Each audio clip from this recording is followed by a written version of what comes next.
மட்டக்களப்பு மண்முனைப்பற்று பிரதேச அபிவிருத்தி குழு கூட்டம் மண்முனைப்பற்று பிரதேச இலக்க மாநாட்டு மண்டபத்தில் பிரதேச ஒருங்கிணைப்பு குழு தலைவரும் பாராளுமன்ற உறுப்பினருமான கந்தசாமி பிரபு தலைமையில் நேற்று நடைபெற்றது. மண்முனைப்பற்று பிரதேச செயலாளரின் ஏற்பாட்டில் நடைபெற்ற கூட்டத்தில் பாராளுமன்ற உறுப்பினர்கள், திணைக்கள அதிகாரிகள், உள்ளூராட்சி மன்ற உறுப்பினர்கள், கிராம உத்தியோகத்தர்கள், அபிவிருத்தி உத்தியோகத்தர்கள் உள்ளிட்ட பலர் பங்கேற்றிருந்தனர்.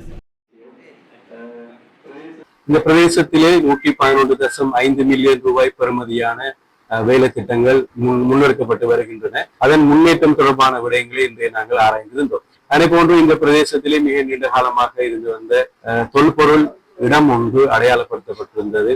நாச்சியாரின் இடமாக அவர்கள் பேசப்பட்டுக் கொண்டிருக்கின்ற விடயம் அவை அதனை முன்னெடுப்பது தொடர்பாகவும் இங்கே ஆலோசிக்கப்பட்டிருந்தது.